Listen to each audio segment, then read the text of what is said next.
Okay,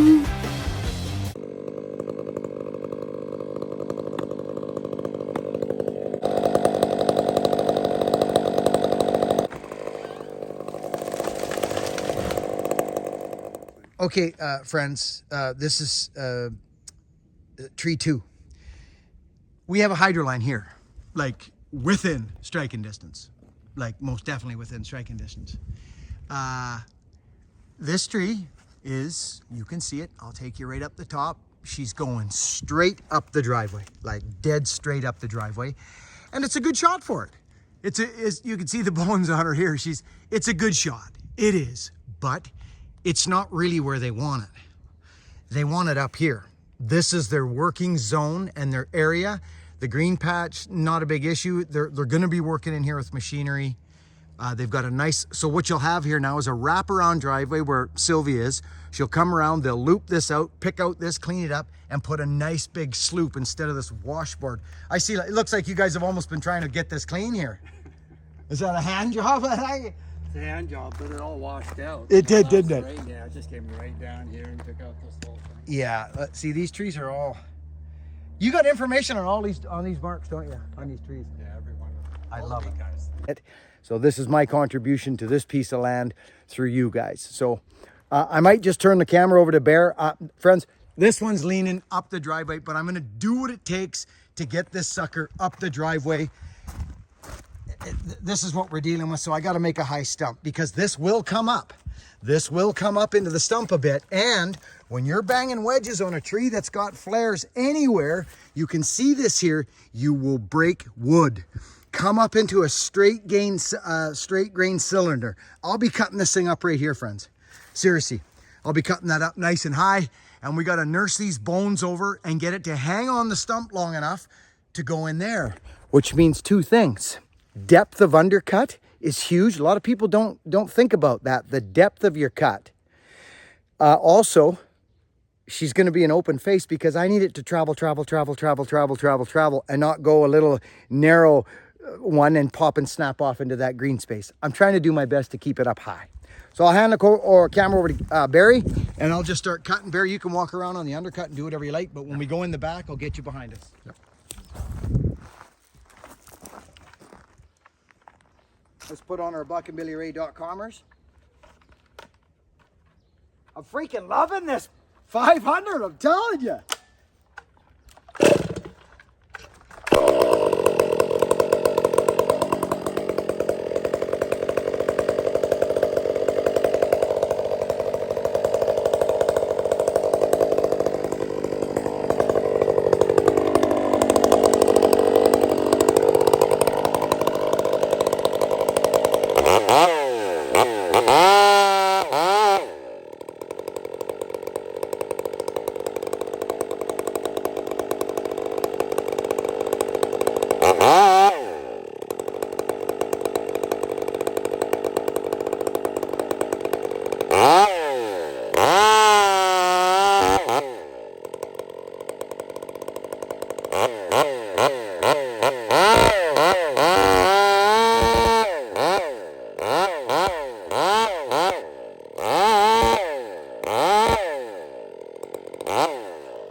Morning, friends. Well, this job has been very enjoyable. We're going to run this 500 in the limbs, and it seems to be behaving. It's still 4 strokes now and again. That's just the saw, but let's just have a little listen here as we go along.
You know, every tree's different. The cedars are notorious for flares, but you're a step above your cut. You got probably a good inch here. It's actually a nice looking stump. Lots of wood for wedges, friends. Tons of wood for wedges. Here's a 10 and a 12, right? That's one I picked up in the truck, right? So a ton of room for wedging, and like, you know, you got the worm. The worm's here, friends. There's some more worm there. You see? So, you know, you'll notice powder worm in the limbs is where you'll see them normally. Yeah, here's something. Yeah, there you go, right there. Powder worm, right there. They come in on the limbs. You see that, friends? See those white dots? This is the powder worm. Now this stem is young. It's strong. It's still very nice for boards. But here, when you start getting this, friends, you know you got bugs. And then come the insects, or pardon me, the birds, and they start working on stuff. So, but they do this for a reason, friends. They give you these standards for a reason. It's called standards. But everything changes, as we know. So depth is important. It's very important. If I had gone too deep here, I'd have lost my room for wedging. And with a hydro line back there and weight pulling me out to the front, friends, that thing stayed right on course. She laid right on course. So I do like sharing this stuff, and I don't want to come across as any kind of whatever, but the thing that's not good about this stump, well, actually, now that I look at it, because they'll watch you tight. I am a slight bit higher on my close side than I am on my far side, but actually very, very minimal. Very minimal, but you can see it. It's a little higher here. They'd probably crack me out a 14 if he was in a good mood, and the rest of my work was looking clean. This ain't a joke here, friends in BC. You can't just run out in the woods and start cutting trees down. Those days are long gone, and there's a certification plan in place for a reason. I know it's not like that in the States or other places, but here it is. Here it is. And it was $150 when I got certified in 2005. $150. I got grandfathered in through Walker Addison and Bear Claw and some other contractors that I cut for. You want to be a faller in BC now? Grab 50 grand. Just get 50 grand together. Get all your goodies, your power saws, all your training, the course. Just get 50G. This is the facts. So I get asked these questions and they're answered for no other reason than I think it's rude not to. I can't answer every single question in the comment section, but I do answer emails, and when I get an opportunity to talk on the stump, I like to take it. So that's enough ramble. But there we go. Things come out real nice today. We barked up that cedar just a little teeny bit there with some limbs. It was either 6 or 6 on that side or this side, so good.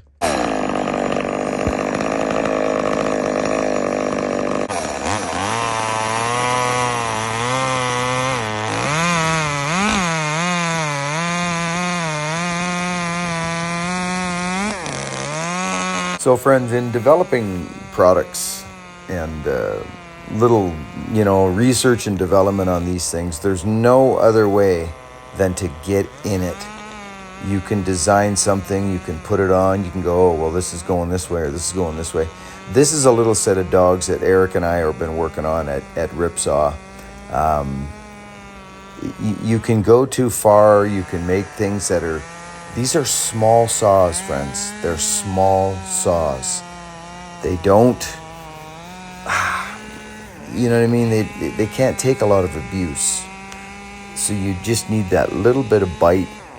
And this is what we're working on. Too big is not good. For starters, you lose bar length, which is not good in a small 14 or 12 or 16-inch bar. You need it all chunking out. So this is just a little idea that we're working on. We're getting closer, but this is just some stuff I wanted to share with folks who run this saw.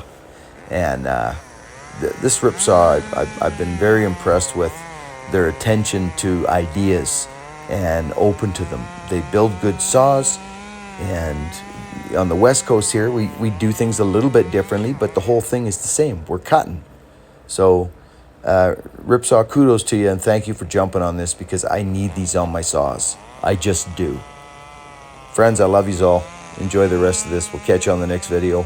Work hard, be honest, and let's be kind to one another and get good at something.